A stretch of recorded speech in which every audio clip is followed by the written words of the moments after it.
So at this point, mind you, it's a pretty bright night. Okay, so in New Zealand, we do have these bright nights where the moonlight is so bright it actually, if there's no shade, it illuminates planet Earth. It illuminates your environment pretty well. So it's one of those nights. Okay, so there was enough light to make out the overall size of what was there, and I thought it was Adam. So I walked closer, very confidently walked right up to the tree stump, and I had this sudden feeling in my body to just stop because I was like, Adam, Adam. And when I'm calling out Adam, I'm expecting him to just jump out behind that tree stump and scare me.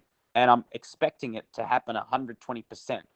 And it's not happening. He's not jumping behind from the tree stump. And there's a bit of a lag there because your brain expects that 120% and it's not happening. So and so now I'm starting to get confused. And mind you, this is happening in a span of like 4 seconds, okay? And as I get to the end of that 4 seconds, my brain is starting to lag because whatever I'm expecting 120% is not happening. And it's now drawing a blank.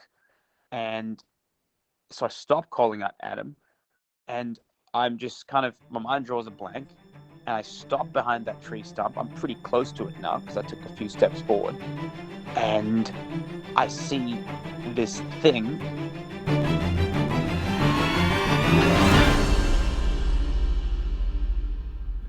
Yes, and many children see them too. About 75% of the world's children today are being born with etheric vision. And when your children talk with people and have daydream playmates, the chances are they are actually speaking to some of these people, because these angels or angelic forces or nature spirits, as they're often called, will often make themselves seen. Whatever it is, it looks every bit like a fairy and very little like anything else. But seriously, it kind of looks like a fairy. It just kind of doesn't look like your standard moth. I know that the paranormal is real. Listen. But I wasn't going to make this video until I looked a little bit closer and I realized after it lands behind my bench, it disappears. And it just vanishes. And in fact, I went outside to look, to try to find it, to see if it was trash, to see if it was a bug, to see if it was a leaf, like trying to figure out what it could be, and it was gone. It just vanished. What's that? Yeah. What's what? Yeah, look. Right up there. Insect or something. Is that an insect? Let's have a look.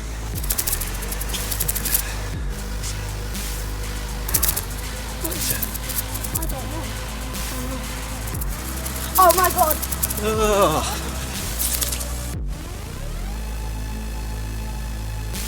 What happens to people who cut down fairy thorns? Did you see it? Huh? Did you see it? Yeah, me and him saw it. What'd you see? It was like a big creature. A big creature? Yeah, like around 10 feet tall. I'm not going to BS you guys. One of my partners said they saw something fall out of the sky too, so that's why I'm kind of curious. Did you see anything land in your backyard? The paranormal is real. Is it? The paranormal is real.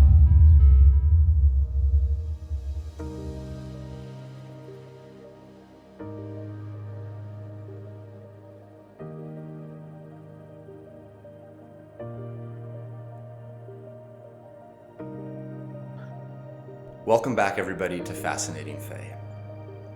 Tonight, we have a great show planned for you. We're very lucky to be joined by Ezra, calling in today from Australia. How are you doing today, Ezra? I'm doing great. Thank you very much for being here. Ezra and I had a chance to talk last week for a bit of a pre-conversation, and I've been very excited to get a chance to bring Ezra on and speak with him again. So Ezra, on behalf of the audience listening, big thanks for showing up. If you don't mind me saying, Ezra's just started a new job. We all know what that's like.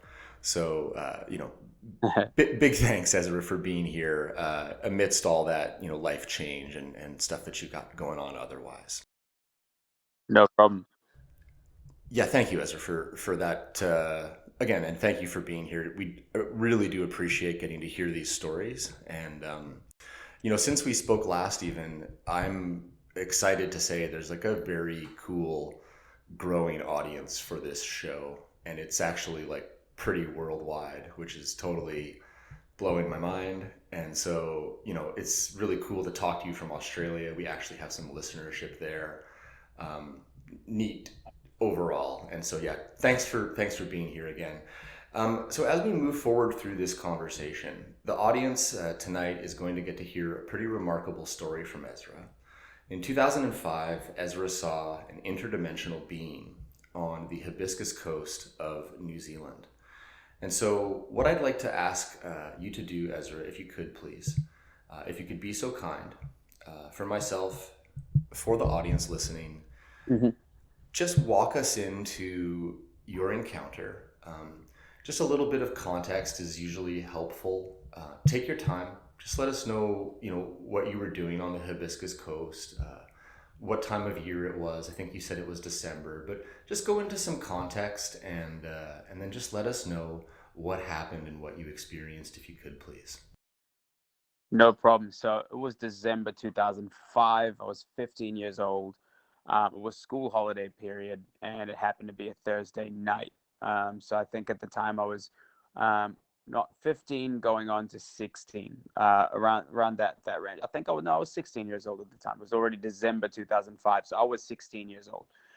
I was chilling with my best friend Adam. We're still best friends today, and so we were just chilling. He was at my place, and we were just hanging out. And at the time that there was a girl I was seeing, right? I wasn't even seeing her yet; just really just my crush, high school crush. And things had started happening, and I just wanted to go and see her, right? And she lived about 25 minutes away in Hibiscus Coast. So at this point, I'm in Auckland, right? I'm in this place called the North Shore, which is a place where there's a coastal area with a lot of beaches, and that's considered to be part of Auckland, New Zealand.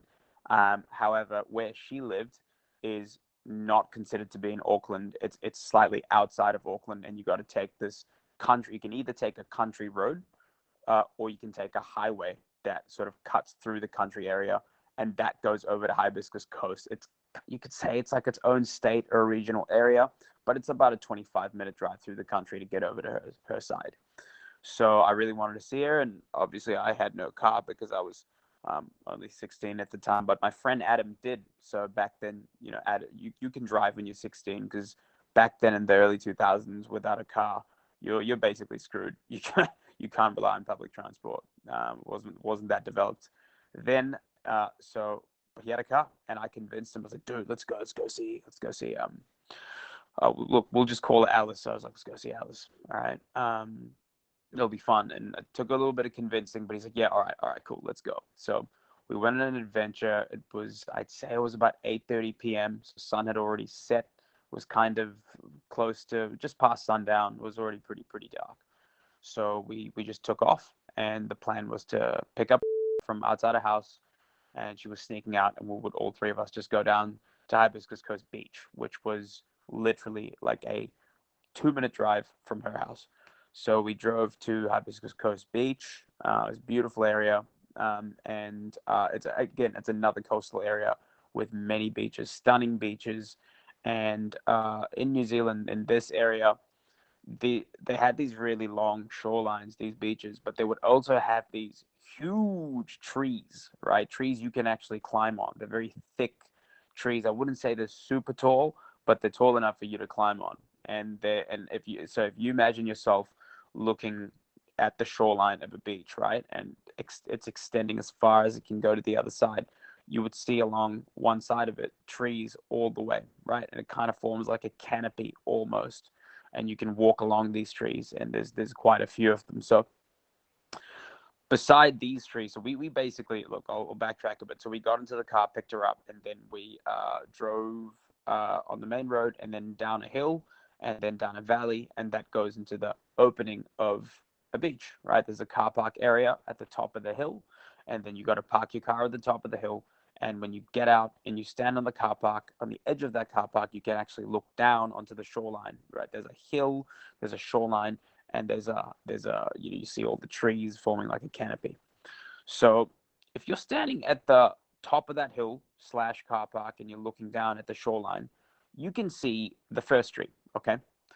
You can't see past the first tree, but you can see the pathway leading up to the down to the first tree, and you can see the surrounding areas near that tree. Now, the reason I'm telling you this detail is it's going to be important later in the story. Okay, so I was 16. I just wanted to, have some private time with my girlfriend, well, my to-be girlfriend. So I was like, all right, Adam, I'll be right back, right? We were teenagers, so I just took Olivia by the hand. I was like, cool, let's go for a walk, a little adventure.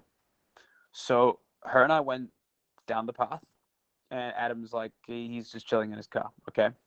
And I was like, I was really happy that he was backing me up. I'm like, cool. So I took her by the hand, and then we just took a walk down the path, down the hill, away from the car park, to that first tree. Okay, it was a really thick tree. It had long, branches extending out. You could even climb on some of these branches, right? They were thick. Okay, and now beside that tree was a tree stump, right? Previously, there had been another tree there at very close range. It was obviously sawed off, and it was a tree stump. And that whole area where that tree stump was, this is past the first tree. A little bit past that first tree, if you keep walking along the shoreline, was that tree stump area. There's a lot of dead leaves. It's a lot of shade there. It's covered by other trees, and it's like a little canopy. You can have a picnic there, sort of thing. But it is quite dark because remember, it's like 9 p.m., 10 past 9 type of situation. There's no one at the beach at this time. It's kind of a summer night. It's about 20, 22 degrees. So it's not too cold, but there's a lot of wind and you couldn't swim in the water. There was nobody really there. Okay. So I was just there, just chatting her up, and this is the time I was just getting to know her really, Alice. So I was just we leaned against one of the tree branches extending from that tree, the first tree, and I was just chatting her up and talking, and I was just really excited to just be there with this girl. You're 16, it's awesome, right? It's a beautiful beach, nighttime, it's summer, it's perfect. And I was just getting really excited because, I'm a teenager and, exactly what's on my mind. And just as I was starting to chat to her, I had this sudden realization that there is someone in my peripheral vision that I'm looking at her face. We're leaning against a tree branch. She's leaning against a tree branch. I'm looking at her. And on my right side, in my peripheral vision, I feel like someone's looking at me. I can feel it. I don't even feel it. I know it. Like if a person's standing on your right side in your peripheral vision, you know that there's a person there. You can see him. So naturally, I immediately turned.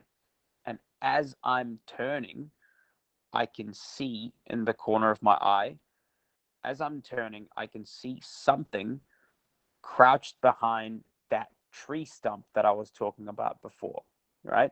It's crouched behind, leaning against the tree stump, like a ninja, right? It's like crouching down, and it was kind of peering over at me. It was kind of bending over to the side, peering over at me. And as I was turning, I saw this thing or person precisely go back into hiding. And the way it moved back into hiding was so precise. I'd never seen anybody or anything move into hiding so quickly, so swiftly. It was a ninja level skill, and it was done with precision. It was almost like it was mirroring the same rate at which I was turning towards it. Okay, it was bang. I was like, what the was that? And at the time, I just thought it was Adam being a fool, right? He's my best friend. Of course, he'd do exactly that while I'm just trying to, just get things heated up with my to-be girlfriend. Here's Adam trying to, block me as boys do. He probably thought it was funny, and I got a bit annoyed. I also thought it was funny, but I was also a bit annoyed. And so I was like, oh, Adam. I was like, Adam, get out. I was like, Adam. I was convinced it was Adam. And so when I acknowledged that it was Adam and I was turning and looking towards this whatever was behind that tree stump and that canopy, Alice started getting a little bit worried. She started getting a bit scared because her night vision's not that great. So because her night vision's not that great, she started getting a little bit freaked out. And she didn't really know what was going on, but she did see some movement there. Okay, she did see some movement, but she couldn't figure out what it was. So at this point, mind you, it's a pretty bright night. Okay, so in New Zealand, we do have these bright nights where the moonlight is so bright, it actually, if there's no shade, it illuminates planet Earth. It illuminates your environment pretty well. So it's one of those nights. Okay, so there was enough light to make out the overall size of what was there, and I thought it was Adam. So I walked closer, very confidently walked right up to the tree stump, and I had this sudden feeling in my body to just stop, because I was like, Adam, Adam. And when I'm calling out Adam, I'm expecting him to just jump out behind that tree stump and scare me. And I'm expecting it to happen 120%. And it's not happening. He's not jumping behind from the tree stump. And there's a bit of a lag there because your brain expects that 120% and it's not happening. So so now I'm starting to get confused. And mind you, this is happening in a span of like 4 seconds, okay? And as I get to the end of that 4 seconds, my brain is starting to lag because whatever I'm expecting 120% is not happening. And it's now drawing a blank. And so I stop calling out Adam, and I'm just my mind draws a blank, and I stop behind that tree stump. I'm pretty close to it now because I took a few steps forward, and I see this thing not coming towards me, but moving away from me, away from the tree stump. And then I'm seeing it in full form, and I can't believe what I'm looking at. I don't know what I'm looking at, right? I see this thing, and I've just posted the picture in our chat so you can have a look. This thing is completely pearl white in color. It looked like it was made out of pearl, exactly pearl, like exactly what you imagine a pearl to look like. It's that pearly white texture, the pearly white. It looked like it was something made out of pearl. It was too big to be a toddler, but it was too small and too skinny almost to be a fully grown human. It was even too small to be like a 12-year-old, but it was still too big to be a dog or a cat. It didn't quite fit in either category, right? And that's just the size. The other thing that where you couldn't place the category of this thing was the length and width of its limbs, okay? Its limbs were so narrow, okay? They were so narrow, and its joints, like its elbow joints, could bend 90 degrees like paper origami. If you made a figurine out of paper origami, that thing's joints could bend 90 degrees. This thing had 90-degree type joints going on, okay? And my mind is just trying to fill in blanks. It's the first and only time in my life where I've ever drawn a blank like that in real time. And all your mind is trying to do is fill in blanks. I'm like, what am I staring at, right? And my mind is just racing and trying to categorize this thing. And I thought of two options. One was a malnutritioned dog. So I'm observing this thing's head, and its head, it's kind of like it's got elf-like ears that are pointed upwards, but they're very small ears, okay? And it's got a very pointy face, and I'm trying to squint to get a visual of its face, and I realize it's got zero facial features. Its face is just a shape. The rest of it's got no distinguishable eyes. You could say it's like a 2D drawing of a fox or a Pokemon, right? But it's got no distinguishable features, and there's enough illumination from the moonlight for me to see that it's got no facial features. I'm staring at a blank facial structure with no face. All I can see is the kind of like the shiny reflection of that pearly reflection. Okay, now its fingers, there were 3 of them, and they were pointy. Okay, no animal that I know of has exactly 3 distinct pointy kind of fingers, if you want to call them that. I wouldn't call them claws, but I can't call them fingers either. It was really like somebody drew this thing and made it into 3D. Somebody drew some 2D thing, being, and then somebody made that into 3D. That's what I was looking at. And it was moving away from me. And as it was moving away, there was this gripping feeling that something had entered inside my brain, some form of a communication. And the only feeling I had was, don't come any closer. I won't hurt you. You won't hurt me. And we're completely peaceful.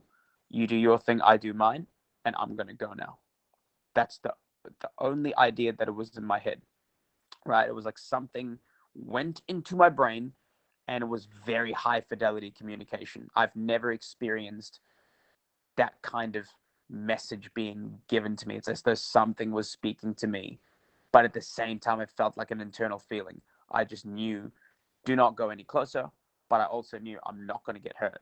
So there was no fear there. There was just pure astonishment. So there's this high fidelity communication that has just been transmitted into my brain within 1.5 seconds. And I had this feeling, so I didn't move any closer. And this thing's moving away. And as it's moving away, that's when this feeling, this complete blankness, just gets even more amplified, because this thing is moving in a way that I have not seen any creature on planet Earth move ever. And I grew up around a lot of cats and dogs. I've been to the zoo countless times. By this point, I've watched countless nature documentaries. I love nature, so I'm very fascinated by nature. And so I pay attention to how things move, how people move even. This didn't fall into that category. This thing was moving at you could say it's like a really high frame rate. If you watch films, classic films, or you watch films in 4K or 8K, you see that there's a type of motion, right? If you watch classic films, it doesn't look as sharp and smooth, right? It's got more of that classic look, slower frame rate. But if you look at an 8K TV or a 4K TV, those new ones with extremely high definition, that's got a certain frame rate, right? It looks very smooth. It looks very sharp and precise. This thing's movement was so precise and sharp that I don't think it's possible for a reptile or a mammal or a bird to move like that. I've never seen anything move with such precision. And it was stepping on dead leaves, but it was not making a sound. Okay, and it was moving away. And as it was moving away, my brain was blown out. I could not figure out what I was looking at. It looked like the size of a toddler, but it had the dexterity and precision of something that was far, far, far more advanced. Okay, but it was the size of a toddler, but it had the limbs of an origami figurine, if you will. So it's moving away, and the only thing I could think of was within. My mind did still try to categorize it. Mind you, 30 seconds have passed. I'm seeing this thing close up. I've had a good, I'd say about 25 seconds, okay, to look at this thing and really get a sense of it. It's moving away, and it's moving away from the tree stump, up the hill. Now, remember when I first started the story, I told you, if you're standing at the top of the car park where Adam parked his car and you're looking down the hill, you can see the first tree and the surroundings of that first tree, okay? This is where that being is right now. It's climbing up through the, start of the hill behind the tree stump, behind the tree, and I am astonished. And for a second, I even thought that this thing could be, there was a woman who lived near me in the North Shore. I think she was addicted to meth. She was a very frail, skinny looking woman who looked really malnutritioned, and she used to ride her bike through the beaches late at night, and she looked like a skeleton riding it. I think she was a woman with drug issues, and I think she was a methamphetamine user. Everybody knew her, right? She would just keep riding and riding and riding at night. I thought could be her, and no, I just couldn't. This thing looked too clean. It looked too precise. It had this polished look about it, and it looked like it had been on planet Earth for millennia. It was I don't know. Yeah, it looked very highly evolved, but it was the size of a human toddler. So it's moving away, and I, at this point, my brain just defaults back to Adam. It's definitely Adam. He's just around with me, right? Because I'm just drawing blanks here. So I at this point, sorry, Alice, she pulls me away, and she's scared. So I was like, oh, all right, she's scared. We have to go. We have to go. So I reluctantly took her by the hand, walked her out of there. Her night vision's pretty poor, so it's not fair to her for me to stay there. But I reluctantly left while keeping my eye on this thing. It's moving away from the tree stump, and as it's moving up, I'm thinking to myself, it's sort of moving away from that first tree up the hill, and I'm thinking, it's moving up the hill, and I'm thinking, if there's someone standing there, if Adam's standing there, he might be able to see it. It looks like a baby crawling. It really looked like a baby crawling, right? And then you move closer and you realize that's not a baby. That's moving with some precision, son. So I grab a hand while keeping my eye on this thing, and we walk using the shoreline, but we didn't walk behind the tree. This thing's walking behind the tree, where I'm walking parallel to it along the shoreline, keeping my eye on it, and I'm keeping my eye focused on it while also leading Alice out of the beach up the hill. I walk a few meters, and I turn away for 2 seconds, and then as I'm starting to walk up the hill now, and we're on the footpath, I turn back to where that thing should have been now, and all I see is a plastic bag. Right, same color, the white, turned from this white creature in seconds. 2 seconds away, I turn back and it's a white plastic bag, and I'm just like, what the hell just happened? So at this point, I'm sort of confused, astonished. My mind's just sort of drawn a blank. I'm a little bit annoyed that I was trying to have this intimate moment with this girl that I was into, and I was just interrupted by Adam. So I was annoyed about the whole thing, right? And now she's scared, and what's going on? There were no answers given here. So I walked up the hill, and I see Adam's car, and Adam's car he's got his lights on inside. And as I walk up the hill to the car park, he is actually in his car, with the music blaring. He's listening to heavy metal at the time. His music was blaring. His lights were on. His door was locked. And I'm like, what the hell's going on, right? So I knock on his door, and he opened it up, and we get inside. I get in the front, Alex gets in the back, and I turn the radio down. His lights are fully on. I'm like, what is going on? And I was like, dude, what are you doing? Because at this point, when I said to him, dude, what are you doing? I actually thought that it was still him that interrupted us, right? This is the narrative that my mind had defaulted to, because it was the only one that made sense. And he had this weird look on his face, and he's like, he was just kind of really, he was a bit passive, and he was just like, hey man, I was just listening to music. I was my doors were locked because I was just on the hill, and I went to take a piss, because the toilets were locked. So I went to take a piss, and then after that I turned around to look down to see where you guys were, and I thought I could come down there. But when I was looking down the hill by that tree, I thought I saw a baby crawling, and I turned away for 2 seconds, and I looked again, and it was just a plastic bag. My eyes must have been playing tricks on me. But I got spooked, so I'm in the car, and I just locked my doors and just turned the music on. So basically, Adam had seen the exact same thing that I had seen. He saw a baby crawling, and that turned into a plastic bag. Okay. And yeah, so my take on it is that this thing shapeshifted, and it shapeshifted very swiftly, very quickly. And I wouldn't put it past it to do such a thing, because I saw the way it moved. It had some level of ninja skills that I don't think is humanly possible. And so, given all of that, I thought, okay, it's not outside of the realm of possibility for this thing to disappear and appear at will or shapeshift. But one of the things I felt was that it wasn't extraterrestrial, it was terrestrial. It was from this Earth. It was adapted to planet Earth. That's the way it was moving, right?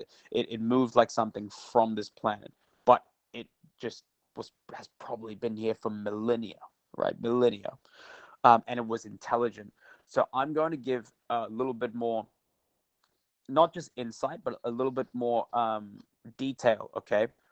So that's the story, okay? That's basically what happened, okay? Now let's zoom in a little bit to when I was there in front of it, all right? Let's go back to that 20 to 25 seconds I was in front of this thing. When I was looking at it in the face, one of the things I knew straight away when I was looking at this thing is that it's intelligent, okay? It's got a high level of intelligence. It's got a high level of emotional intelligence. If you look at, for example, a monkey, a primate in the eyes, you know you're staring at something, at a creature that has a high level of intelligence, right? It's got probably a broader range of emotions, right? It's able to express them more, right? It's gone through a slightly different evolutionary path. You absolutely feel that when you look at dolphins, for example, or whales. You feel that level of sentience they have is pretty close to yours, right? You get that with a few animals. You get that with dogs, for example. You just know. Our hundreds and thousands of years of evolution, we're designed to know when something is intelligent. We just know, right? We're also mammals. You don't get the same feeling when you look at an insect or an ant or a spider, right? It's got its own intelligence, but it's in a different way. It doesn't have that level of sentience that you recognize in like a monkey or a dolphin or a dog, right? When I was looking at this thing, despite that it had no distinguishable facial features, I knew for a fact it was highly intelligent and it knew what I was thinking. There was no filter there. It was in my head and it knew exactly what was going on, and it was highly, highly intelligent and could understand what I say if I said anything at all. And I believe it sent me some communication very quickly, milliseconds, light speed into my brain. It was very, very intelligent. And I've never seen anything like that, but I will say that I was very astonished because I'd never seen anything like that.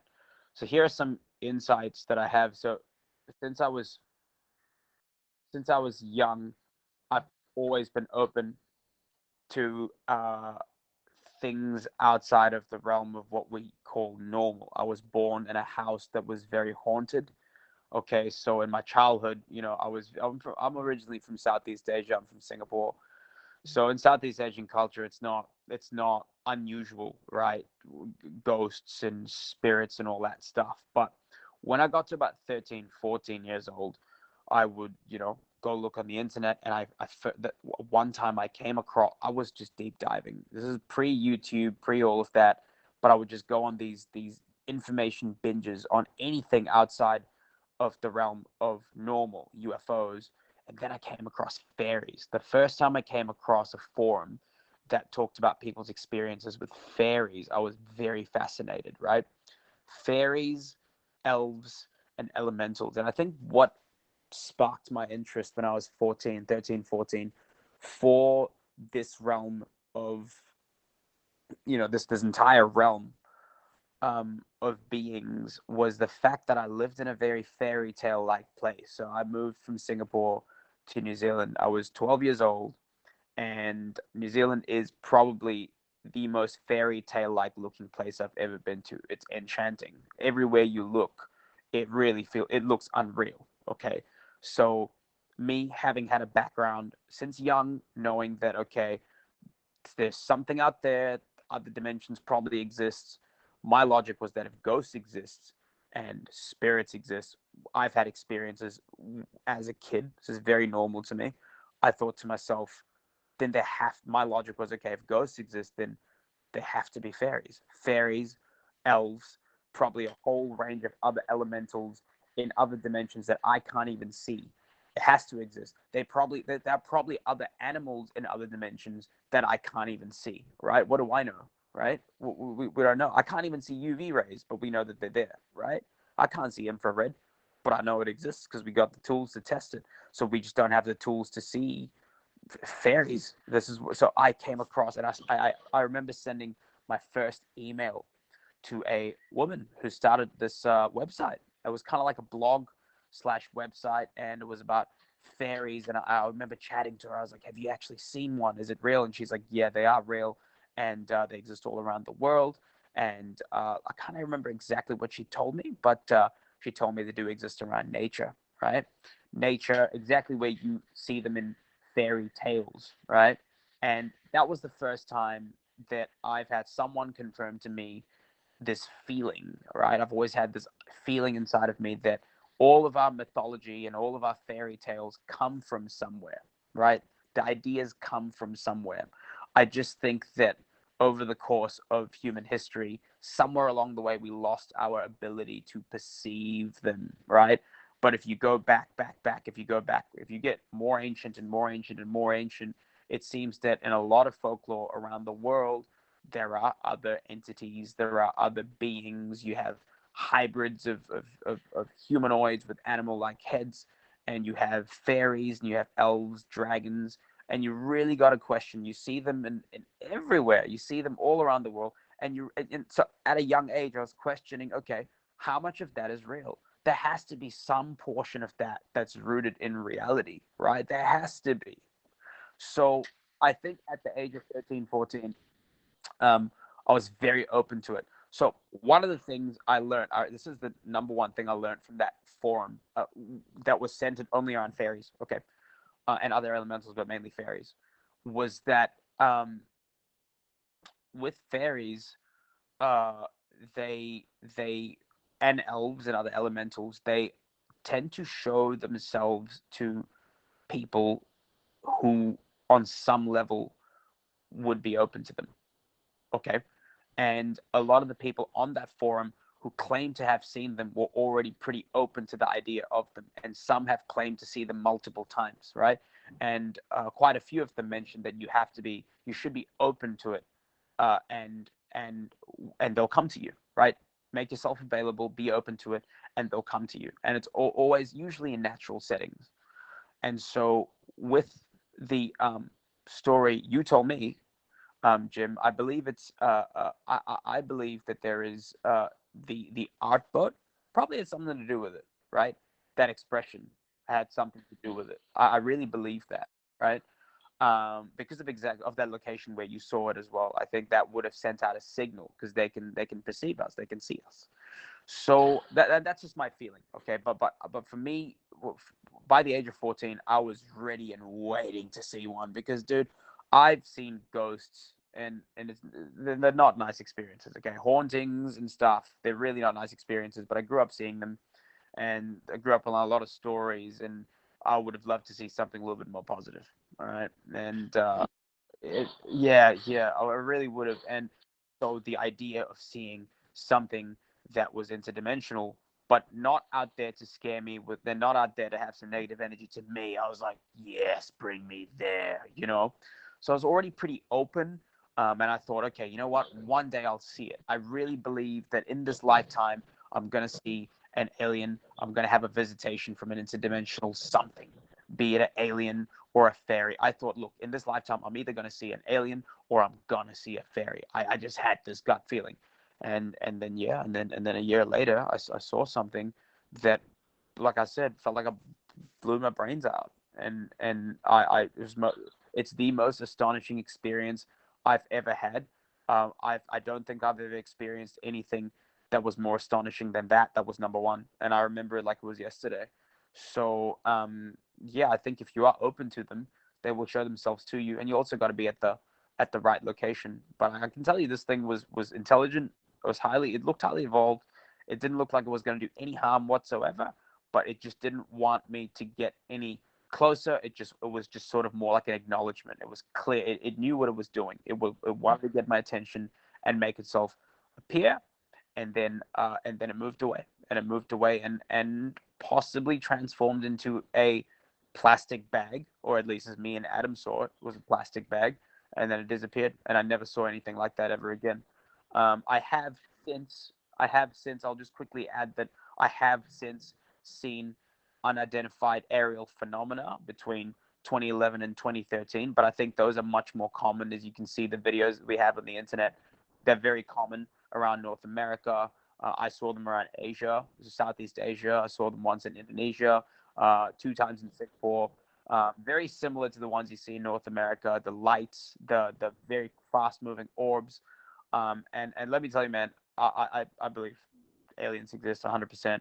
I think they've just been here for a long time. I think that it makes perfect sense that there would be other intelligent life out there because, well, if you look at the age of the entire universe, it's not even surprising anymore. So I have definitely seen unidentified aerial phenomena since, but this one that I saw, right, this creature that was from planet Earth is the most astonishing thing I have ever seen. It was more, for me, it was more crazy than seeing the lights in the sky, which I have seen probably about 4 times in total. And so that's my experience. That's it. Ezra, thank you, first of all, for the incredible detail that you've shared so far. No problem. And there's many things that you have talked about that I really got excited by listening to you speak. Also, like a couple of moments in your storytelling that are just spine tingling, just truly captivating to hear that story firsthand from you. And for that reason, I want to extend my sincerest gratitude that I can possibly muster for this incredible story. Before I jump into my many thoughts, because your story is so rich in detail, it brings up many thoughts. But one of the first thoughts that I do want to talk about is, I know that a moment ago you were very kind to give myself and the audience some insight into your person, and specifically talking about your openness and curiosity, which I agree with you is definitely I'm not going to say it's a recipe that can be followed and will generate a fairy sighting.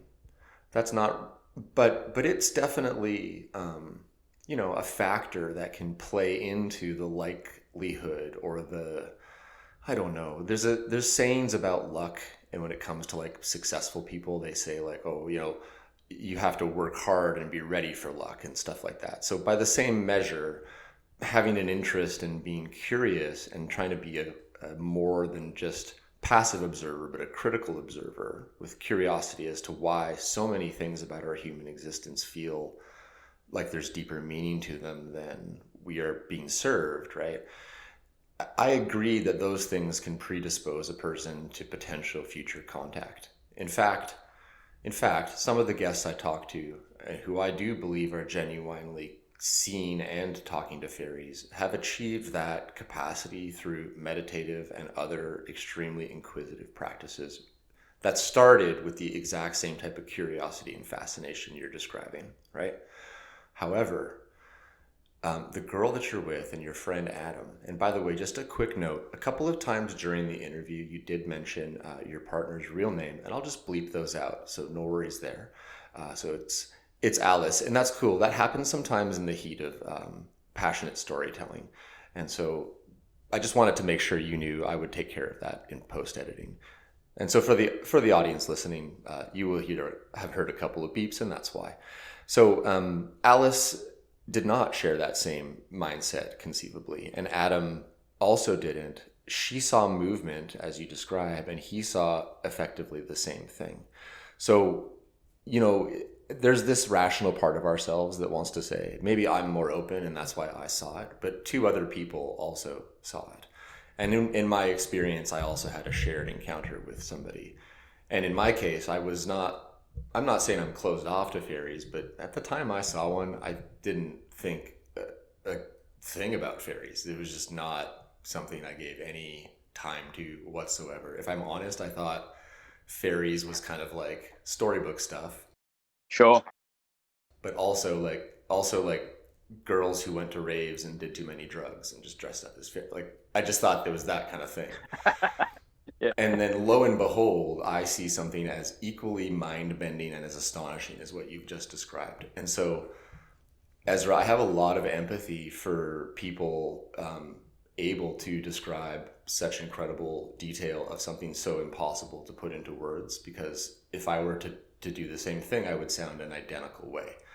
However, you've given myself and the audience one of the more detail-rich accounts I've been able to have the honor of sharing with people so far. So with all that said, with all that stuff I just said about, I actually think that you're right. You can be predisposed to this stuff, but doesn't sound like Adam or Alice were, and they also saw it too. And I just really think that that's the first thing I wanted to kind of just dig into a little bit. That's very interesting.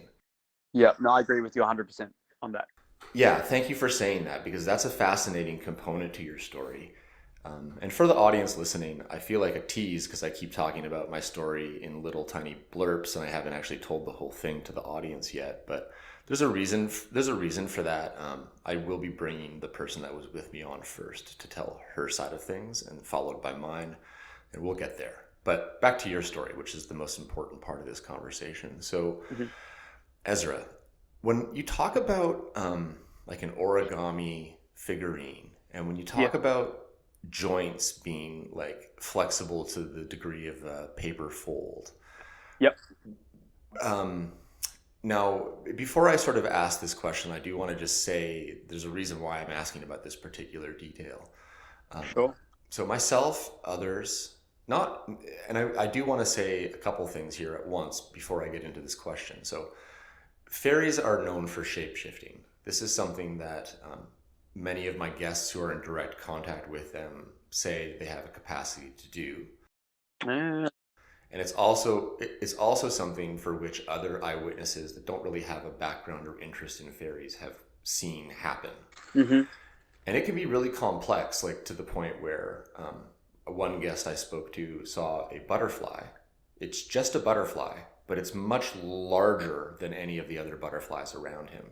And he actually spoke out loud to this butterfly because it was so unusual, turned and looked at him, followed by some other really remarkable events, which I won't spoil it for you because I'll let you listen to one of the episodes, which is coming out soon. Yeah. But also, I recently spoke to a man from Argentina who watched one turn into a flower before his eyes in much the same way that happened with you. Wow. He was tracking it. He was tracking it. He was tracking it. He didn't lose eye contact with it, with the exception of the millisecond in which he looked down to his phone to open the camera. And when he looked up, and even then, he never really actually stopped looking at it, because, most of us can kind of pull our phone out and open an app without really even looking at it. So he had it still in the side of his eye because he was so fascinated by it, and he watched it effectively turn or disappear into a flower. Wow. And he sent me some drawings to illustrate, because his English was not his first language, and I can tell you what he's trying to describe to me is that this thing basically disappeared into a flower. So shape-shifting is a real component to many authentic fairy encounters. Cool. And so it's very interesting that you would see it turn into a plastic bag. And I want to get to like that component part of it in a second, but it's worth mentioning that is actually something I hear quite a bit. And wow.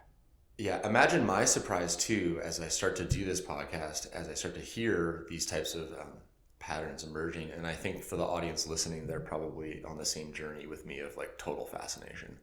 But back to this paper origami type thing. Okay. Yeah. So I don't want to lead you with information. So I do want to ask you, when you say like origami folds or paper folds, if I were to ask you about the girth, I don't know if you know what that word means, like the thickness.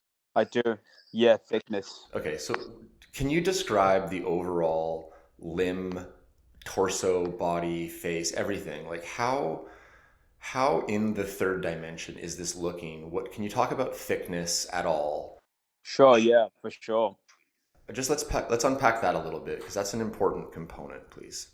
Cool. So let's start with core, the body, right? The torso, the core. Okay, not the limbs, but just the central part of it, not the head, just below the neck, not the limbs, right? So it's belly and that sort of area was fairly thick.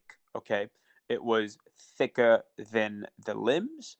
I would say that area was still thinner than the head, though. Okay, the head seemed pretty big. Okay, bigger. I would say slightly disproportionately bigger than the rest of the torso. Okay, so but still relative to the limbs, it was still thick enough. Okay, but the limbs themselves, the girth of the limbs were thin. Okay, they were thin, and this is why one of the things my brain scanned through was like, is this the woman who smokes methamphetamine and cycles around the North Shore? Is that her? Right? Because that's how skinny those limbs were. Right? For a human to have those types of limbs, they'd have to be almost a skeleton. Um, but the way the elbow folded was like paper origami. It was so clean. Nothing I've ever seen can bend like that 90 degrees. Okay. And it didn't seem like any bones were jutting out. It literally just looked like paper origami. And so that's what was just that's what I was just really, really surprised about. So I would say the girth overall. The girth was, quite thin of the limbs, but then the torso was thicker, and the head was definitely thicker.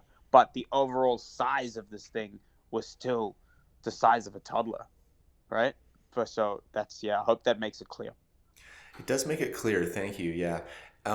The reason I ask is because it is extremely difficult, and I do mean extremely difficult to voice the way these things move. Yes. And I think that you did a good job there. And can I ask some questions around the movement? I want to just offer some words based on what I've seen, and ask you if these connect with what you've seen.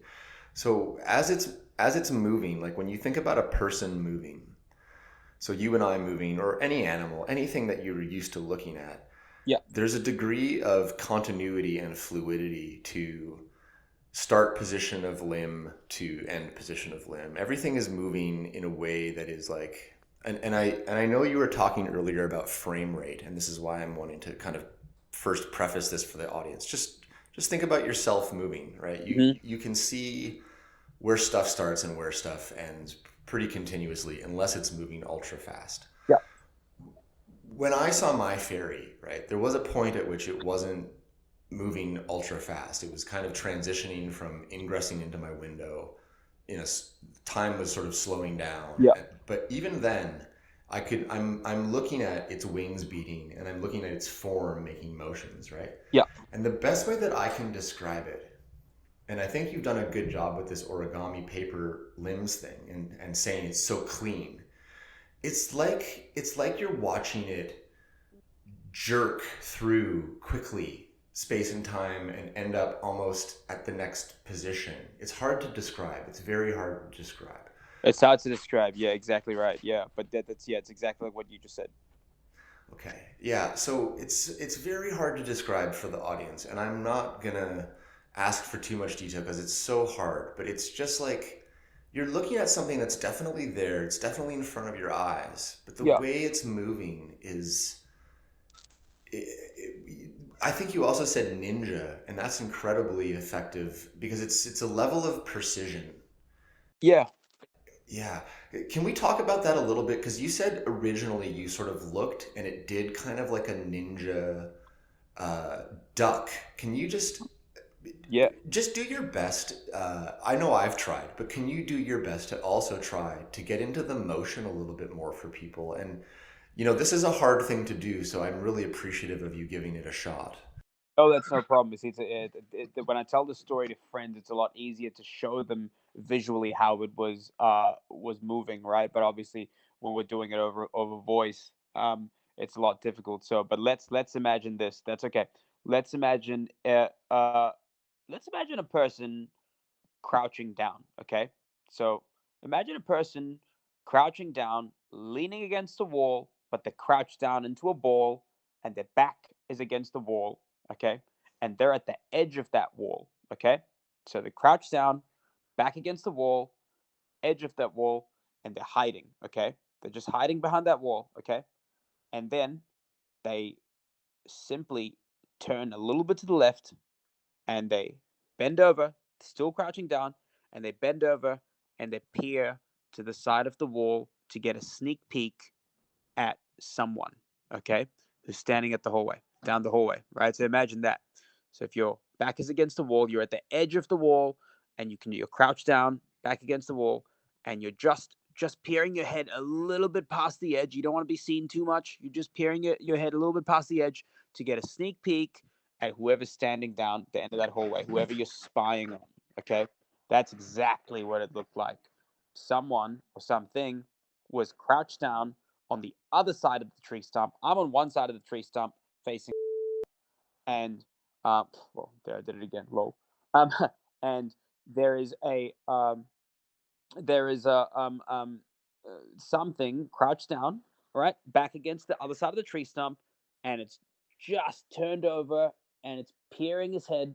Just a little bit of my line of vision is just peering over just to get a sneak peek of me. Okay. And I can see a little bit of its head sticking out, a little bit of its body sticking out, but the rest of it I can clearly see it's planted its back against the tree stump, firm, so that it mostly cannot be seen, right? It's like a ninja. It's exactly what a ninja would do, okay? And as I'm turning towards it, it mirrors the way I'm turning towards it. The exact speed at which I'm turning towards it, it turns away from me, almost like it's mirroring me in inverse with precision timing to the millisecond, just right. And the way it's moving is too smooth. It's too smooth. That's just nah. It's too smooth. It's just it's almost like it's a bit wrong. Like, how does one do that? That's too much. That's too much. That's what it felt like. Okay, so I hope that makes it clear. Yeah, it's too quick and it's too precise. Yeah, exactly. It almost defies visual observation, which is why I say it feels somewhat like it's jerked from point A to point B, because it's like so fast and so precise. Yeah. And the other thing that I was trying to put into words, and you talking has really brought this to my mind too. It's sort of like if you were to quickly swing your hand forward and stop it. Yeah. It doesn't stop right where you hoped it would stop. It carries on a little bit. You can't be that precise. These things, like they come to like a complete stop at the end of their motion, right, in like total precision. Right. It's bizarre. Right. It's bizarre. It's bizarre. And for the audience listening, try it. Just try to like fling your hand out, but then immediately stop it cold. It won't happen. You can't do it. But anyway, you've done a very good job of describing motion of these things. And the other thing that I find really interesting that I want to ask you about, if it's okay, may I ask you some more questions? Is that okay, please? Go for it. Yeah. You've been like so gracious with your time with such an incredible story. So I feel really privileged to be able to get to ask these questions for everyone listening. No problem. I've been wanting to talk about this since 2005, really. This is the first time I'm actually talking about it on a platform to someone who's had similar experiences, because I haven't been able to contextualize it it's been 19 years now. So yeah, great. I'm happy to talk about it. Thank you for saying that. I saw something different than what you've seen, but it's interesting. I don't think there's any one particular form for a fairy, which can make it very confusing to understand this subject. That's the biggest takeaway that I've got from this conversation, right? That's when it's clicked, when you told me about the other experiences, some of the other people you've spoken to have had, and the ones you have had. That's when now I'm starting to. I think that's what it is. There's no one form, because when you mentioned the shape shifting, right, and the way it shape shifted in other people's experiences, I see like a pattern there. I do too, and it's a very interesting observation. And actually, one of the things I want to mention for the audience is Ezra has not yet listened to my show. he's not yet listened to Fascinating Fae. So what he's telling you is clean in the sense that he's not informed by the previously hearing other encounters. So back to what I wanted to ask you, if that's okay. Yeah. And thanks again for taking some time to sort of unpack the motion and unpack a few other things. There's a couple of key questions that I want to really ask about regarding appearance in particular. Yeah. This pearly white color or pearly white skin tone. Yes. Can you describe that a little bit better? And in particular, I'm curious, was this in any way containing of its own illumination? Like, was your capacity to see this? This is what I'm trying to ask. Was this thing had its own light, or was it actually catching the moonlight like everything else around it? No, it was catching the moonlight like everything else around it, but it did have a very pearly complexion. Like, its color wasn't exactly white; its color was more like pearl, right? Was there a type of like when I think of pearl, I do think of something that's a little bit like somewhat shiny and reflective. Is that accurate? Yeah. Yeah. No, it wasn't as reflective as a pearl, right? But if you want to talk about the shade of white that it looked very pearly. Yeah.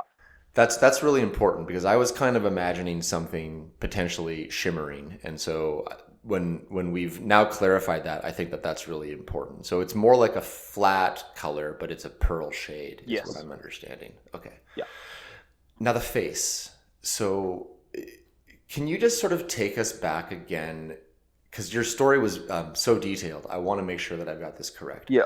I think what I understand is you originally are trying to put the moves on your high school crush. Yep. And it sounds like at the end of the day, Adam is just a bro, and he was looking out for you and got you down there and wasn't messing with you. So yeah, no, we can we can all give a thanks to Adam for our teenage male selves for being a bro in that situation. Props to Adam. Props to Adam. It takes a team, to win the fight, as they say. So anyway.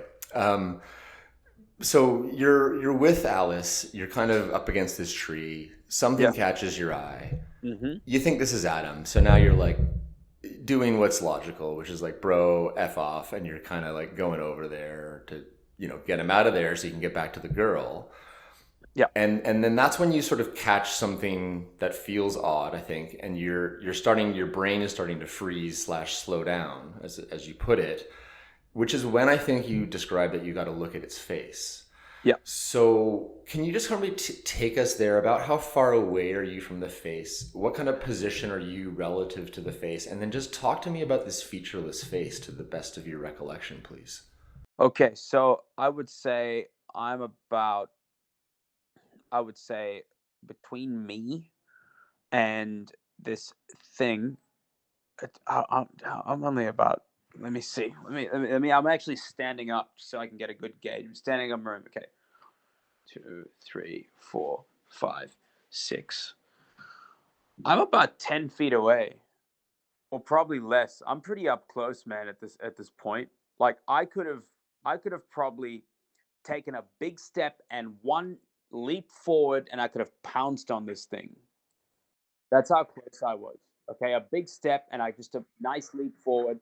And I could have pounced on it, right? So I really was pretty close to it, and I was clearly, there was enough moonlight shining on this shaded area for me to make out its shape. So much so that I could see its 90-degree origami-like joint fold, right? But I couldn't see a face, and my mind was now. Well, my brain's playing tricks on me because I'm thinking it's just probably too dark. That's why I can't see its face. But my brain's it's drawing blanks because I can see the level of detail in its joints, and I can see its 3 fingers, and I can see the 90-degree fold and the color, but I can't see the face. And so there's this weird blank going on, and our brain can't compute what I'm seeing. And then it started to dawn on me that I'm looking at something that's got no distinguishable features. It doesn't have a nose, mouth. It doesn't have eyes, but I know it's looking at me. So if I was to look at its face, it's exactly like that drawing that I sent you. Now, I'm not sure if you can you put drawings on your website. I haven't been given your website a proper browse yet, but it's got these pointy ears. Okay, it's got two pointy ears, left and right. I wouldn't say they're like dog ears. I would say they are closer to fox ears. If I was to really try to, verbalize how pointy they were, you could say they were like short fox ears, but they didn't look like foxes. They really just looked like two pointy little things, like little antennas sticking out. The ears were perfectly symmetrical, perfect symmetry. Okay. If you look at human faces, dog faces, primates, there's no real perfect symmetry. One side of your one ear is always going to be a little bit bigger than the other. Our right hand or left hand, one hand is always a bit bigger. Our human bodies and mammalian bodies or even reptile bodies is not really perfect symmetry, right? Almost. This thing, its ears and head shape were perfect symmetry. That's why I say it looked like an origami figurine. Okay, so pointy face, triangular like, right?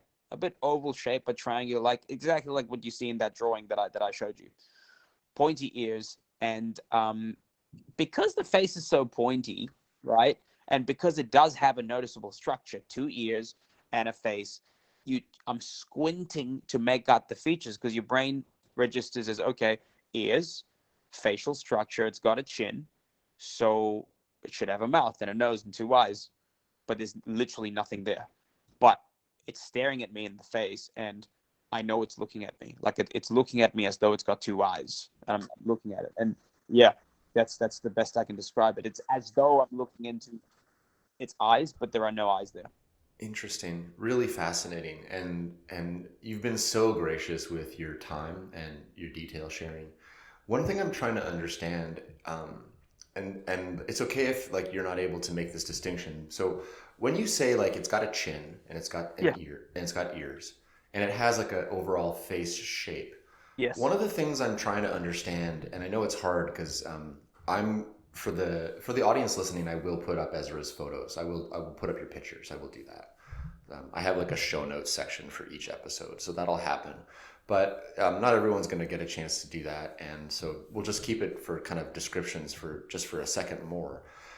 Does it have, like, for lack of a better word here, eye sockets or no, nothing? Okay, nothing. And Zero.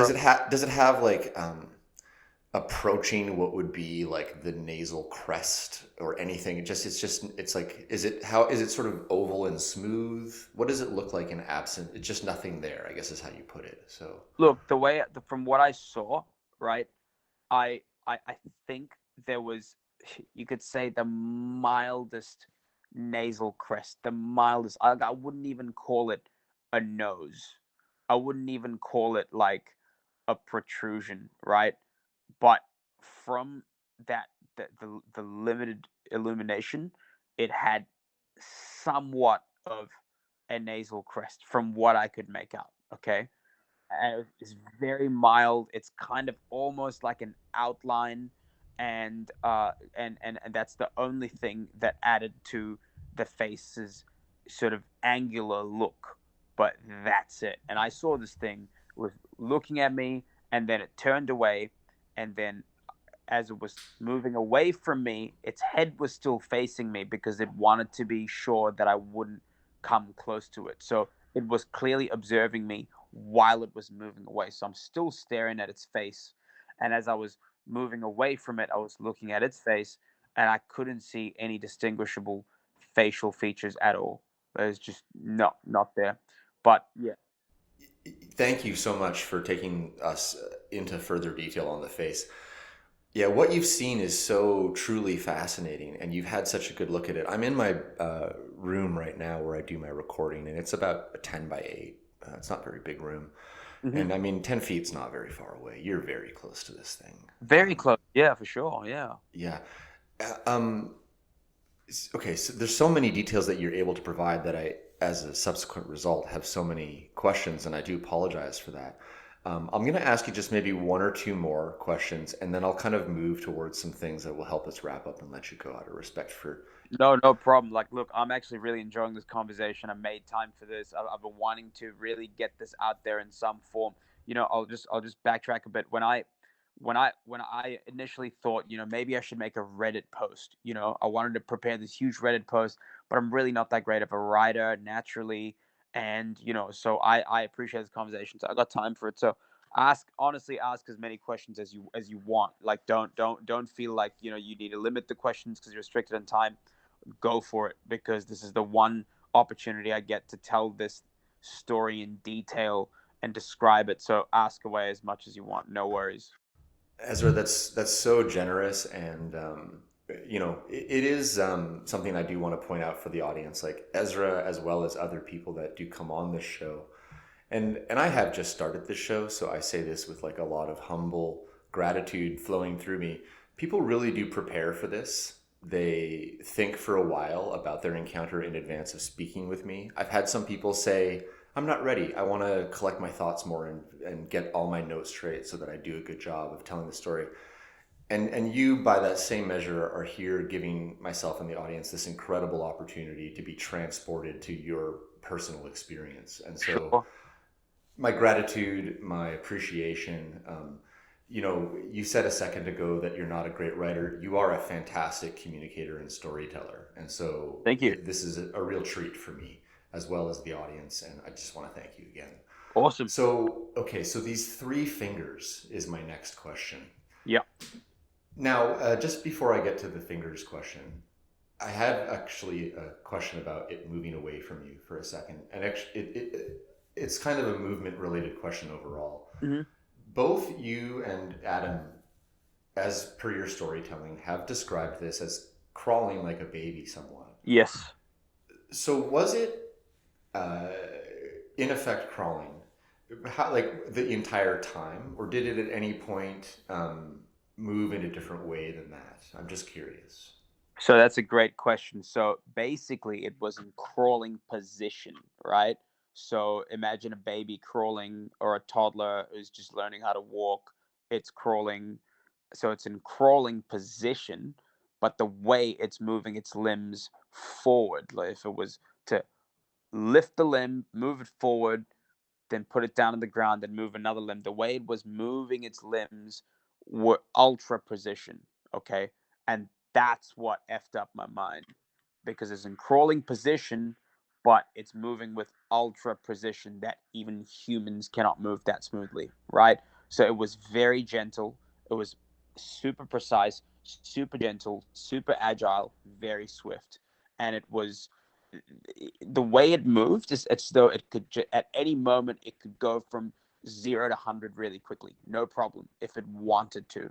But it was just moving. It just chose to move really slowly but with precision. So again, crawling position, but the actual movement was really dexterous, really precise, really dexterous. And this is where I had trouble categorizing it. Right. Okay. Yeah, this is great. Thank you. And, I think that's a very important distinction, that it's not moving around in a clumsy fashion like a toddler. No, no.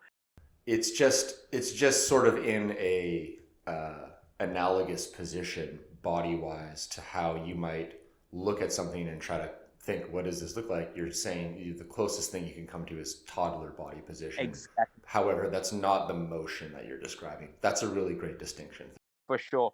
And if you saw it from where Adam was standing at the top of the hill, mind you, he was quite a distance away. Okay, so if he was to stand at the top of the hill and looking down, from his point of view, it would have looked like crawling, because he would not have been able to see that level of precision that far away. But it was clearly white enough, and this thing was illuminated enough for him to make out that was a baby crawling. You could see that the basic structure of it. You could see the limbs enough to think, oh, that's a baby, from where he was standing. And from his point of view, it would have looked like it was crawling, right? And then you get closer where I was, and you're like, whoa, that is not a baby. I'm glad we've spent so much time talking about the motion, because it might seem like an innocuous detail to the listener how it moved. Oh, I saw it go from left to right. I saw it go from the tree stump to over here. Yeah. But until you have seen an interdimensional creature move, and this thing shapeshifted before your eyes, and yeah, also, like, one thing about them that's weird is that they don't seem to have biology that makes sense. Exactly. So let's talk about the fingers with that thought said. Yeah. So tell me about these fingers and hands. Give me a size comparison if you can to the size of its hands, and just describe these three fingers. How are they positioned? Is one positioned at all like a thumb? Just kind of take me into the hands, please. They're basically three pointers, right? They're three pointy limbs. They're kind of, I would say, equal in size. Okay, and this again added to that origami figure effect, right? They were kind of equal in size, all three of them, and they were the size of the three fingers, if you want to call them that, were pretty proportional to the limbs, which were already pretty narrow, right? But it was pretty proportional and proportionate, and it didn't look out of place. It didn't look extra large. It didn't look like that at all. It looked in direct proportion to the limbs. So it was distinctly pointy. There were three at three, and they were like triangles, if you will, right? And all four of its limbs had these fingers. Interesting. Were they knuckled at all, or were No, they no knuckle. They're not knuckled. understood? So they look to be protruding from, I guess, what you would call the palm on a hand, without knuckle to their end point. Interesting. Very interesting. Yeah.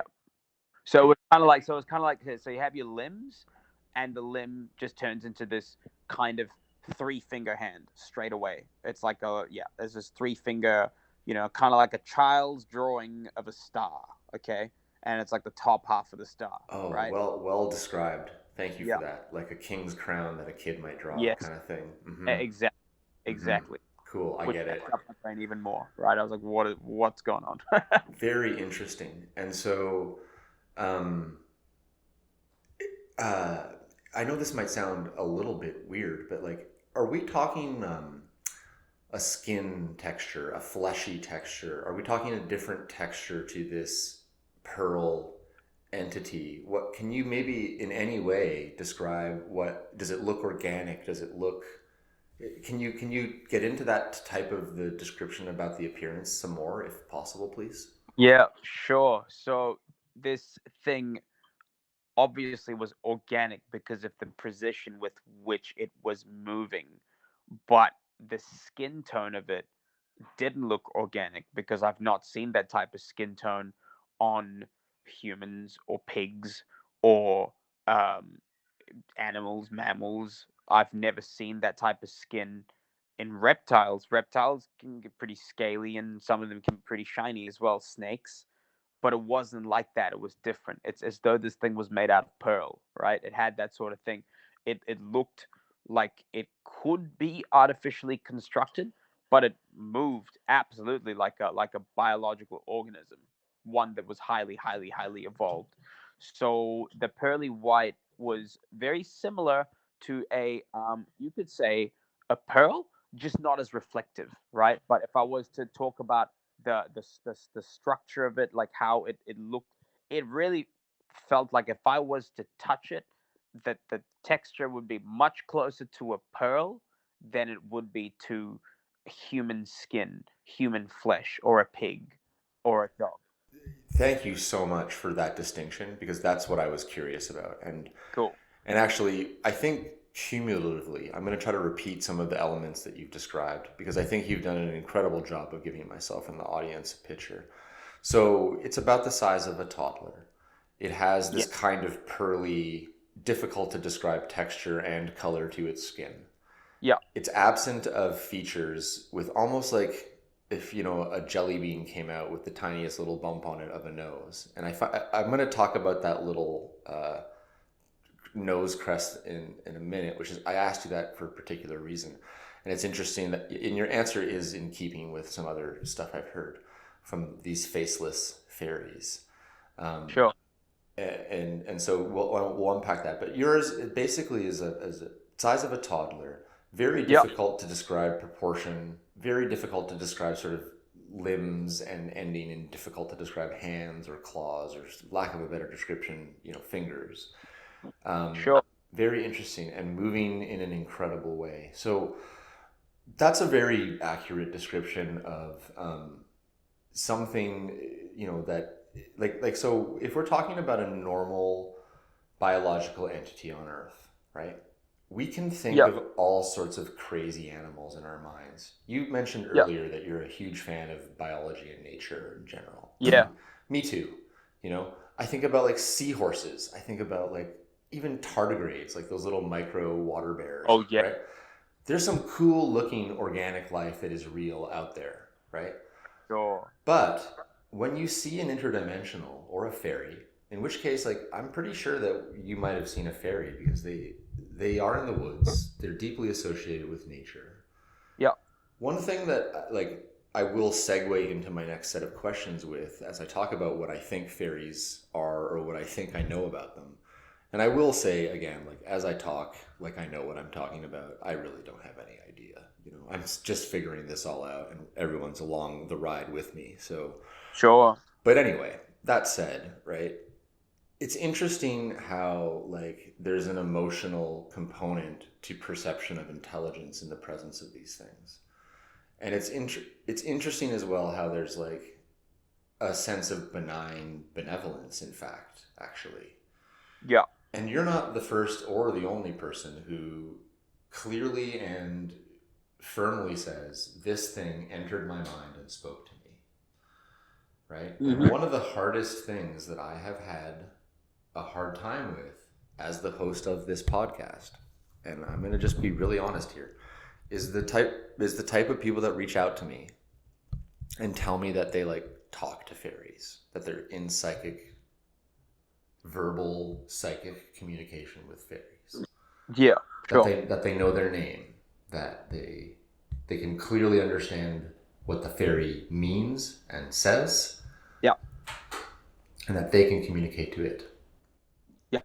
And so what I really find fascinating about your story, Ezra, is, you're not saying, oh yeah, I see these all the time and I talk to them, but you are describing this incredible similarity of mental communication, basically telepathic communication. Telepathic communication, exactly right. Mm-hmm. And so here you are 15 in a one-off encounter that you're still carrying with you. Yeah. And in it, you're telling me you perceived like a very distinct form of telepathic communication. I'm fielding calls and Facebook Messenger stuff from people telling me I talk to fairies and it happens in my mind. And what I'm trying to say is I have a hard time with that because I'm still, I guess, limited in my understanding of this subject matter. But sure. But hearing you say that makes me think, well, I definitely now need to bring these people on as well and hear what they have to say because I'm just following the evidence where it takes me. Sure. So now I would like to ask you about this sense of telepathic communication and this sense of intelligence and this sense of no harm. These are powerful emotional reactions to something. Yeah. Also, before I just get to these questions and let you speak on that, we have a hard time forgetting our emotional reactions to real events. Yeah. I've been traumatized and I know that this is true. You're always going back to the emotions.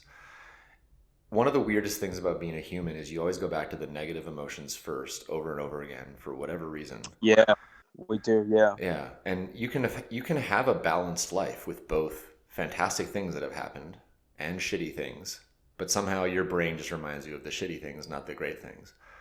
Exactly. But when you have one of these things happen, it sort of trumps it all. I guess what I'm trying to say is like when you've seen something that gives you an emotional reaction, and as you described your event to us earlier, you described some really strong emotions and strong emotional intuitions. So I just want to ask you a little bit more about them and ask you about that telepathic communication. So if you could, can you kind of just in a little bit more detail, focusing on this area specifically, take us from when you realized like, I shouldn't go any further. I think you sort of said that you had a moment where you were expecting 120% for Adam to hop out from behind the stump. And when it didn't happen, I think is maybe when the emotional component of this event really started to click. So if you could please take us to that, Yes. I would really appreciate that a lot if you could do that for us, please. Sure. So let's go to the emotional component of this sequence of events that happened, right? So I'm expecting Adam to come out 120% and be like, bro, it was me all along. Ha ha ha ha ha. And then when it dawned on me, because it's end of 5 seconds now, and I'm like, oh, this isn't happening. What is happening? And the astonishment. No, my mind just starts to draw a blank because it's like I'm annoyed at Adam, but it's also kind of funny, but I'm annoyed. That starts to go away and starts to wither away, and my mind is now drawing an emotional blank. Right? I'm just a complete blank with no thoughts, no emotion whatsoever, because I'm just trying to compute what's going on. And then I see this thing, right?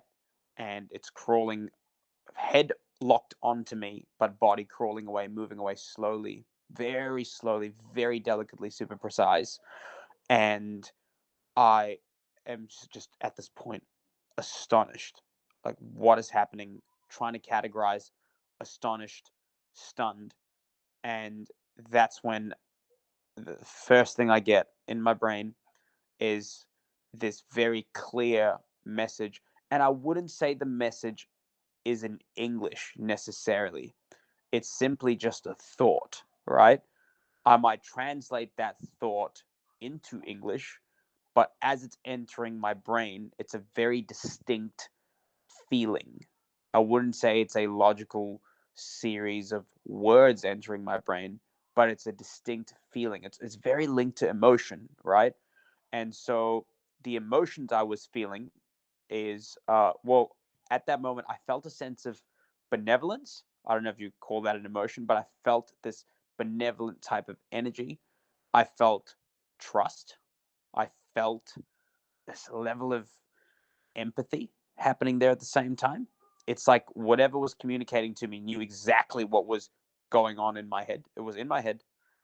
And then I got that clear message saying, let's stay in our lane. Don't come near me. I won't come near you. I won't hurt you. You won't hurt me. Right? I am completely peaceful, but um, I'm completely peaceful, and I won't hurt you, but do not come any closer. And it wasn't like a defensive threat. Do not come any closer. It was just a very gentle request. Do not come any closer. Like, and I don't think I would have been able to move any closer, because when that type of communication gets into your brain, it's so deep inside you, it's embedded in your brain. Within seconds, you're like, okay, and I just will not have. There's no way I could have moved any closer. My brain wouldn't have let me. There's no way I could have actually possibly humanly done it. It was like there was something. It was like there was a force field in front of me holding me back from moving forward, and I could feel it, but I wouldn't have moved forward anyway. I would not have wanted to do that at all. So yeah, that if you want to go into what that communication felt like, there was definitely it started with empathy, and then you get these thoughts that are in your head. You feel like this thing knows how you feel, and then that's a platform for communication to happen, because we're on the same emotional wavelength. And then I start getting these thoughts of, okay, stay in your lane. And again, it wasn't, again, I like to reiterate, when I got the message, it wasn't a message that clearly said, stay in your lane. It was just the idea of, you stay where you are, I'm going to stay where I am. I won't hurt you. You won't hurt me. This is completely safe, but don't come any closer. All right? Thank you. Yeah, thank you for clarifying that. It does make sense, in fact. And, for the audience, what I'm hearing is Ezra is saying he's interpreting these thoughts in words for the purpose of sharing them for this podcast, but he was receiving them more as senses of knowing, very critical, embedded senses of knowing. Exactly. And I can say that and help you give it voice, because when I saw my fairy, there was some communication going on there that I am still to this day trying to get access to and unpack. I've described to most of my guests and a few others how there was a sensation of time slowing down and speeding back up. And And I intend to undergo hypnotic regression in an attempt to see what happened in that moment, because conceivably, if they can shapeshift, conceivably, if they are able to kinetically communicate, in effect, right? What was happening in my moment is very curious to me, and my interest in what happened in my own event is only stoked by hearing this component of yours and relating it back to others. I don't know anything about fairies for sure. I really want to keep saying that over and over again, especially for people listening and especially for people thinking about coming on, because it can be intimidating to try to talk to a host who thinks he knows everything. And truth is, I'm just still just blown away that I'm even doing this show, to be completely honest. Sure. And I'm totally blown away at what I saw, much like you are, and it's never left me, you know. And actually, it's just really great to talk with you, Ezra, because like I don't know very many people personally that have seen something on the level that I have, and you definitely are talking about it. I would say it almost trumps what I saw in duration and your ability to go back into detail. It, you know, truly. So I do feel like very honored to be able to hear this. And, you know, again, for the audience listening, you could very easily find yourself on the other side of this podcast, either as a guest or as me hosting it, struggling to figure out what on earth you saw. And so please listen with compassion and integrity to what we're saying. It's, you know, we're not mentally ill. We're not imagining things. There is a real phenomena taking place here that is basically occurring from yet to be taxonomically classified energy beings that are part of Earth. And Ezra, you put it so well. This thing is from Earth. It's not a spirit creature. It's not a alien. It's not an imaginary friend. It's a part of Earth. I have said this a million times in this podcast. Yeah. I just think it's just a normal part of Earth, and that actually Earth is way more magical and nuanced than we're allowed to know. And when I say we're allowed to know, I can't point to who is behind the conspiracy of keeping people from sacred knowledge, because I don't think it's like that.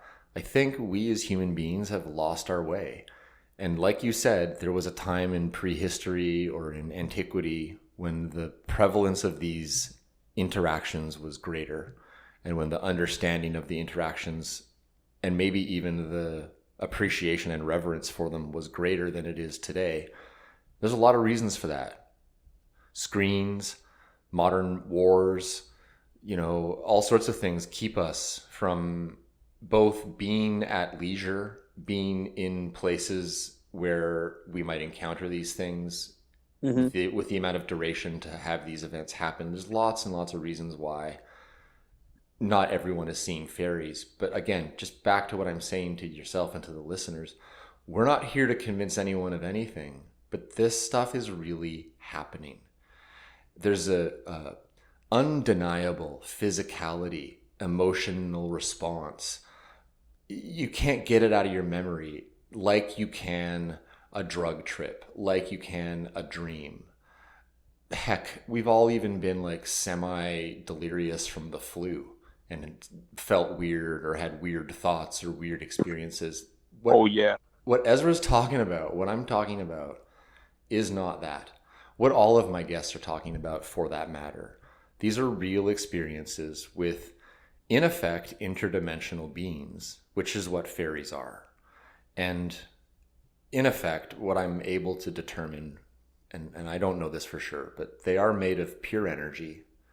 They're sentient and conscious and individual, just like you and I are here today, Ezra.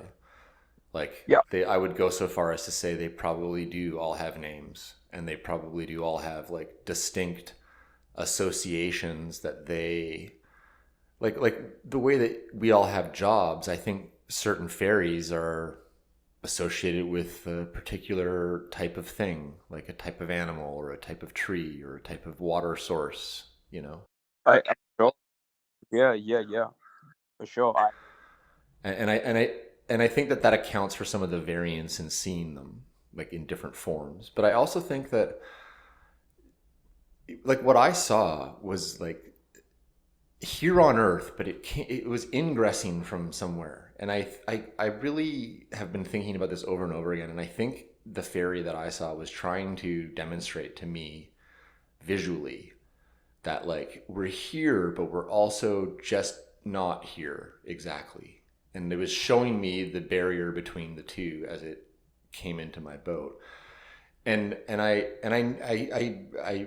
struggling to assign meaning to a random event like seeing a fairy.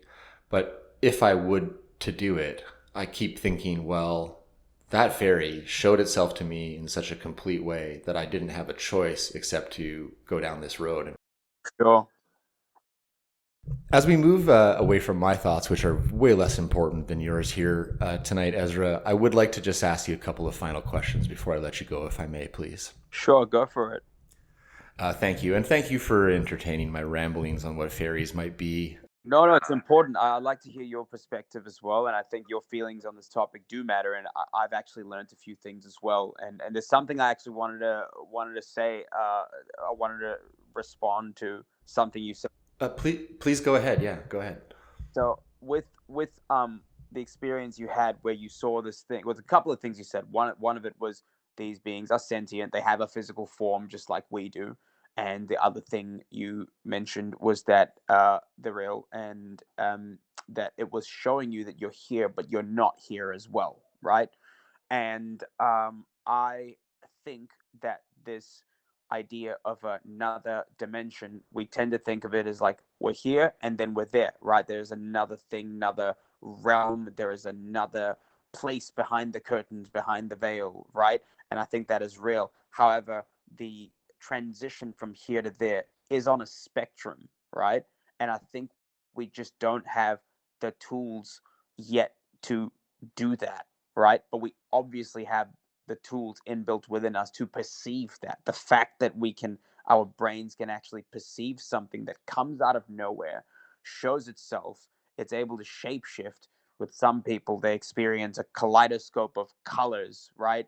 And it's so out of this reality. It's so out of their baseline reality, but yet it's still within their reality at the same time. Shows that the pathway from here to another dimension, I think it's on a spectrum, right? It's just, and that's how these things shapeshift. They shapeshift into physicality, and they shapeshift into something else, and they can just slowly disappear, right? And it's done so seamlessly. And I just think that, and again, I'm speculating at this point, but based on what I've seen and based on what I've heard some other stories, and also if you want to take into account unidentified aerial phenomena, you see these lights that move at God speeds, right? And they move very quickly. I think that our reality is a lot more malleable. It's a lot more fluid if you have the right tools to make it fluid and start to transform it in a way. Okay. And I think our brains do have the ability to perceive that, but we're just not in the last few thousand years. I just think that we forgot that innate ability to do it. I think ancient cultures did. It's not surprising that people that talk to fairies and other beings usually use meditation as a tool, right? I think it's kind of like I'm not surprised to hear that. I think there are many different states of mind that we can access, many different brainwave states that we already have. We have one when we're sleeping, one when we're awake, and there's a few in between, right? And this actually changes our biology when we're in different brainwave states, right? So I think as science carries on and evolves and moves forward, we're going to be able to bridge this gap. We've made this strange distinction between science and spirituality, normal and paranormal, when I think all of it's just one reality anyway. It's all one reality. It's all from the same thing. So I just think those distinctions are going to change. I think our boundaries are going to expand. We just need the tools to, first of all, measure these things, or if not, at least understand the ability within ourselves to perceive these things, and then it'll just become a science. I believe that in 100 years, it'll just be a science, So, yeah. Ezra, it's funny because the question I was about to ask you, which I usually ask my guests, is what do you think fairies are? And it's funny cool. Because you've more or less answered that question in part. if not totally, with what you were just saying. Something that is super interesting about this phenomena that I want to share it, and I wonder if this connects with you, and it may connect with some of the listeners, and I hope it does, because it's such a weird insight. I started off being like, what are fairies? What did I see? What did I see? What is that thing? Right? And then I kind of ended up at like, okay, well, I kind of get my head around what it is. And conceptually, it's a benevolent, pure energy creature, like a spirit, like we are. It's just like us. It's like alive. It knows who it is. We have an undefinable spirit within ourselves. They are without a body, but they still have that same undefinable spirit part of themselves, like we do, right? Yeah. And so I started off with like, what are fairies? And I moved to like, where do they come from?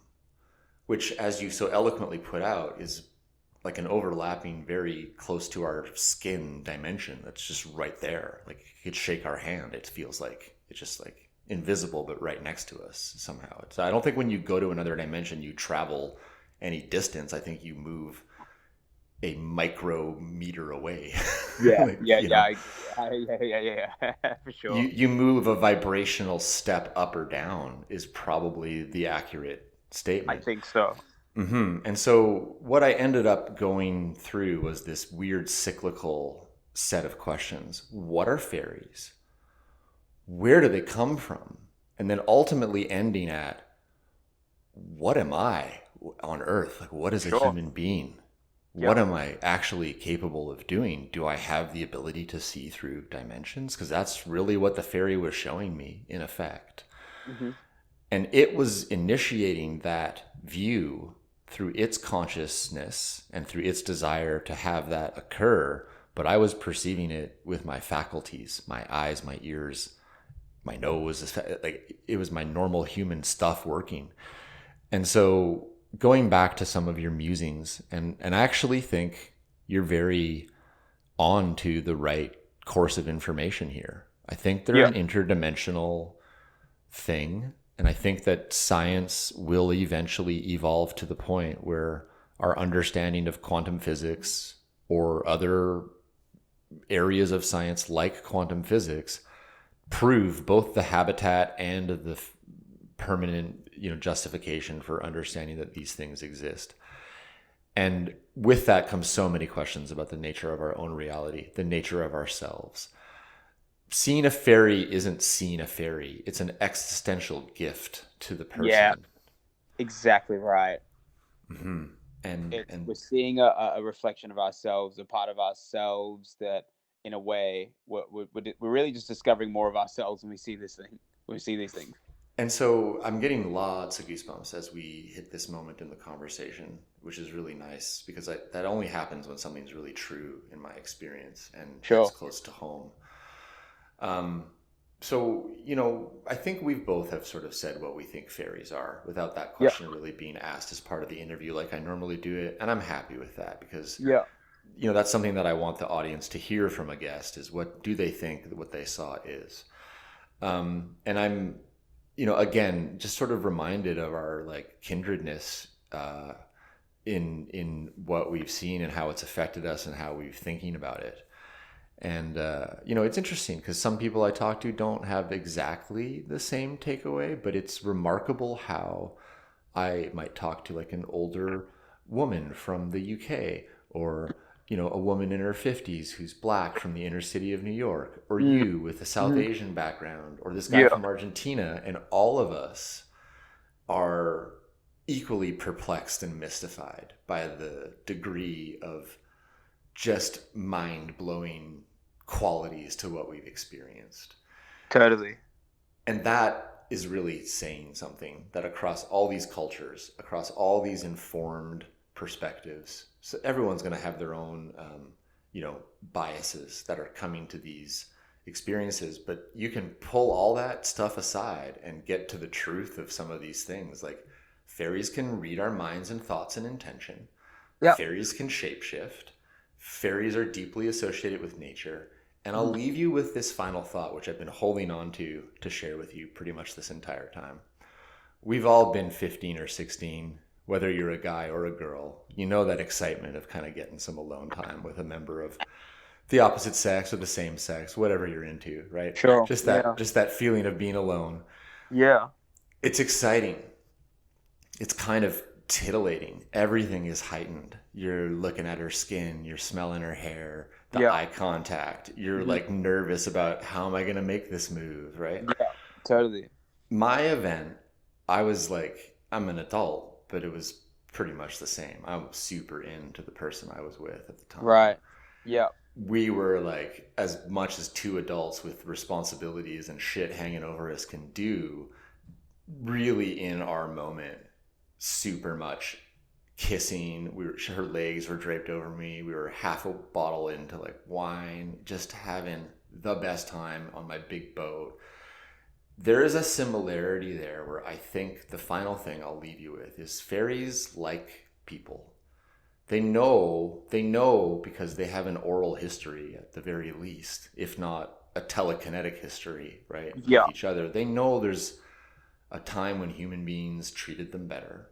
They know that human beings are a curious animal at the very least, that they're very interested in. Yeah. And if you're in that kind of like heightened, sexualized 15, 16-year-old state, you are in a type of transcendental state at that moment. Yeah. You sure are. And to what extent fairies can pick up on someone's vibes, I can't believe I'm saying this stuff out loud. But to what extent these guys and girls, these little fairy folk, can pick up on people's vibes, there is an extraordinary similarity between the curiosity that your fairy exhibited with what you were going through. Yeah. And the one that I saw too. Wow. Cool. Neat, hey? Yeah. They like it when we're happy and getting it on, it seems like. For sure, because it's really an energy of harmony, right? Harmony, curiosity, excitement, and it's this, well, in a weird way, it's this very innocent excitement in the sense, innocent is in like you're open to all possibilities. You don't know what's going to happen. There's that anticipation, you know, and for you to be in a state like that with a partner, there's got to be no judgment there. Right? You're really open, you're curious, you're excited. There's no logical, egotistical judgment there. And then when that's not there, there is this very pure harmony that's there, this pure excitement, anticipation. And it's a powerful energy, and humans have it. And when two people of the opposite sex are co-creating that energy, I think it's a powerful thing, for sure. I do too. And I think that human emotions have energy to them. You can walk into a room where people have been fighting and feel it. Absolutely. You can walk into a room where people are happy and feel it. Yep. I actually think that we perceive way more every single day baseline than we give ourselves credit for. Absolutely. Like you said, when someone's standing in your periphery, you know it. Yeah. And when you feel it almost as much as you see it. Yeah. And everyone listening knows what it's like to have the feeling you're sitting in a food court or something and you're just like, someone's staring at me, and you turn and look, and sure enough, even if it's from like behind you, there's someone staring at you. For sure. We have a type of cognitive perception that is let me say that again. We have a type of perception that is precognitive, is what I'm trying to say. Yes, for sure. Children, it would appear, before they basically just become like beset with responsibilities and negative emotions as they become an older person. Children are in almost like a waking, pure meditative state, aren't they? Yeah, right. They are. And this is why children see these things without issue. And I also would go so far as to say that fairies are highly intelligent, to the point where they have no problem understanding our intentions and desires, and they know that if they showed themselves to kids, it's safe. Yeah. Because they're not going to get taken seriously, and it's not going to be like a problem for them. Yeah. Yeah. So I do think that that fairies satisfy a lot of their curiosity and make a lot of their initial contacts with people when people are children. Yeah. And it's rarer to have them when you're 15 to 16, or in my case, when I'm like 41, when it happened to me. Yeah. But as I try to objectively go through what's the same between when a 4-year-old black woman saw her fairy in New York and when I did, two things come to mind about everybody I've talked to who I truly believe has seen a fairy. Number one, it seems like everyone who's really seen a fairy is a good person. I don't know how else to put that. It's just, they're not all the same kind of good person. Yeah. But you get feelings about people, and especially me being able to talk to people, you know, it just seems like everybody, like you seem like a good dude, right? Like, you know, it just, I don't know. It seems like people are a good person. Yeah. And then the other thing that seems to be in common with people who see a fairy, and you said this actually earlier without any prompting. So again, just to applaud your insights and to say what I said earlier, I think you really are thinking very correctly about a lot of this, to be completely honest, based on what I'm thinking anyway. So for my judgment, you're in the right path. Is like everybody who does see a fairy seems to be in some sort of mind state that I would consider positive or elevated. Sure. Monique was like, just had a great day at preschool and was 4 years old and was like taking one of her first baths alone that she was allowed to do alone, you know, and she saw a fairy in her bathroom. Ron, my first guest, he was like a municipal works guy, basically a garbage man, you know, and he sort of was aging out of that job working for Alameda County in Nevada, and so he started to meditate with his free time because they were starting to give him afternoons off and 2 days a week off. And so he's like, yeah, I'll start meditating. I'll try that. Right. He wasn't a religious guy. He wasn't a spiritual guy before. He was like a municipal works guy. And when you listen to him talk, he just sounds like, you know, like just a municipal works guy who, mind blown himself, is all of a sudden starting to see fairies after lots of deep meditation. And he struggled to understand what was going on. He thought he was losing his mind. You know, he went through all the rational explanations, but he kept meditating and it kept happening. And now he's at the point where he just accepts it, and he's got like a full contact situation going on with them. But again, you know, it does seem to come down to like this state of happiness. Even Maddie from Argentina, his English isn't his first language, but he and I spoke offline quite a bit. He was really happy with his girlfriend. They were on a trip they had been planning to a national park for quite a long time.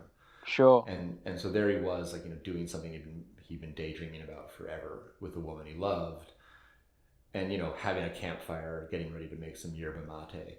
Each of us seems to, without knowing it, have somehow done something emotionally that then resonates into the plane that fairies exist in. Yeah. And they therefore have their curiosity or comfort level or something about them says, I want to be near that. I'm going to show myself to that. I don't know exactly, but there's something going on where they can pick us up and read us. Yeah. And as you're describing, maybe even extremely intimately so. But they can do that, I feel like, from where they are existing full time. And I think that when they perceive it's safe enough, it's happy enough, they will then take a material form.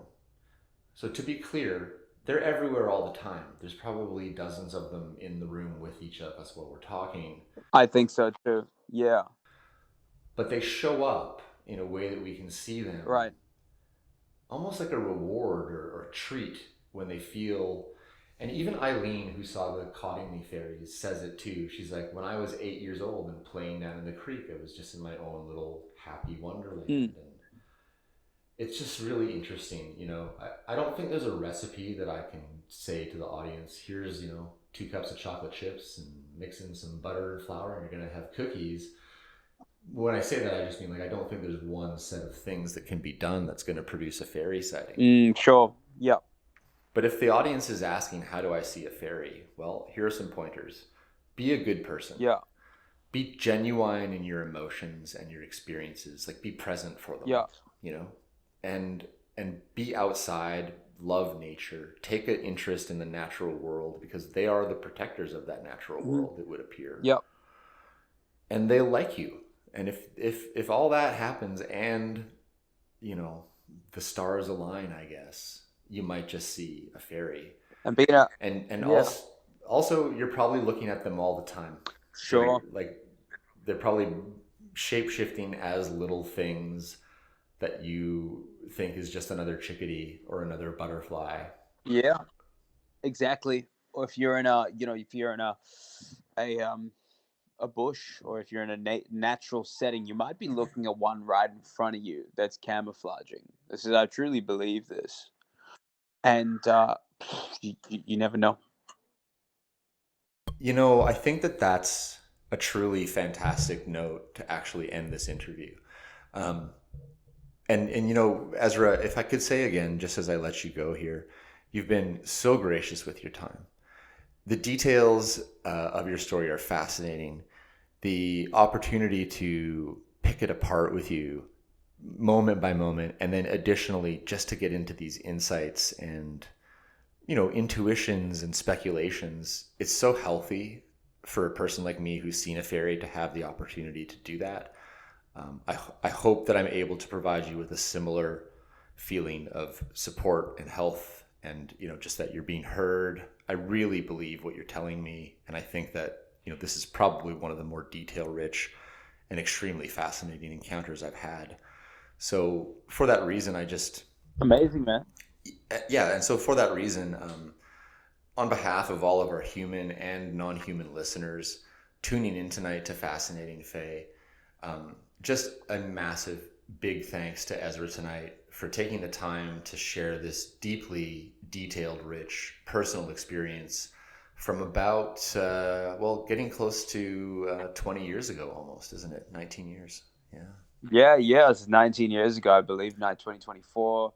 Yeah, it's getting close to 20 years, and that was, and when I was 15 years old, and you know, I'm really grateful that we had this conversation, and you reached out to me and wanted to talk to me about this, because I've been wanting to talk to someone about this, because for the longest time I didn't know what I saw, and I think the conversation we had today helped me contextualize it much more. And I am pretty mind blown that other people have had similar experiences, in that there are these patterns like the shape shifting and things like that when they've been in really high states of joy, for example. So those things really are very mystifying, and has provided more context to what I experienced. And I feel like I've walked away having learned something, you know. And I think the biggest takeaway is that my definition of what a fairy or an elemental being has expanded, right? And it's pretty amazing. So it's actually, this conversation has sparked my curiosity to go and explore it more. Like, I've always known leading up to now that they have existed. I've just never expressed that much interest in them. But after this conversation and hearing your experience, which is really valuable, hearing your experience. And I would also like to, you know, when you do finally have Mrs. X on, I would love to hear her side of the story as well.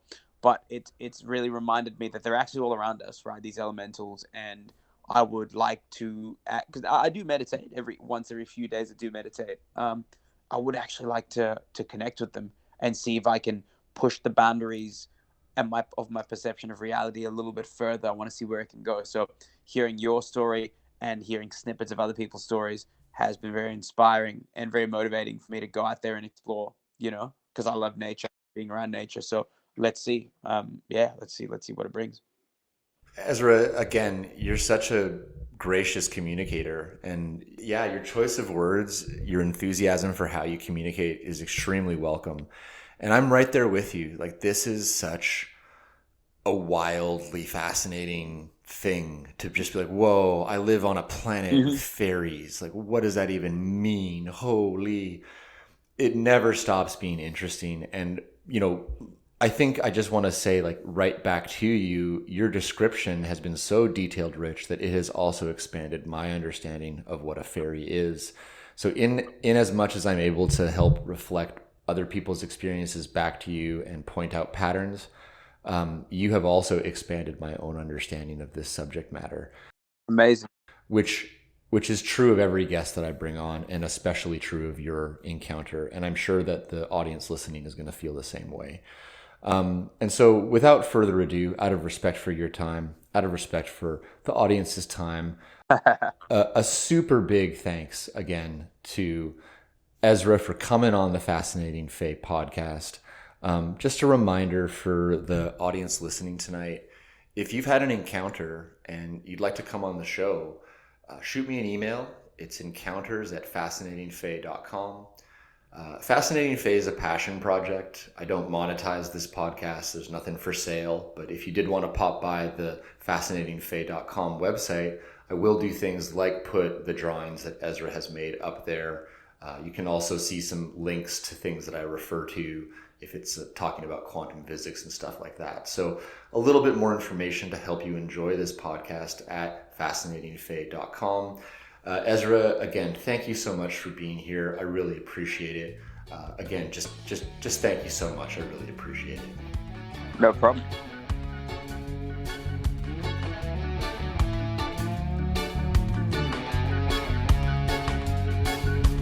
Thinking of the weight of the world and I'm carrying the largest load. Waiting to arrive by whatever there lies at the end of the road. If anybody's listening, then please do heed the call. If ever there was need, it's time to tumble all the walls. Is there anybody out there anyway? Is there anybody out there anyway? Thinking of the nature of man, and is there a master plan?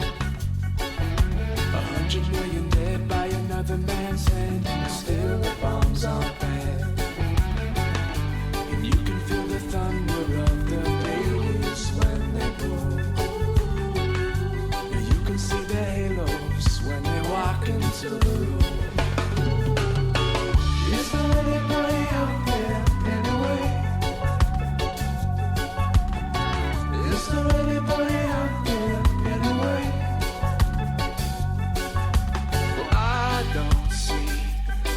There can actually be, or else they would try to intervene.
Can actually be, or else they would try to intervene.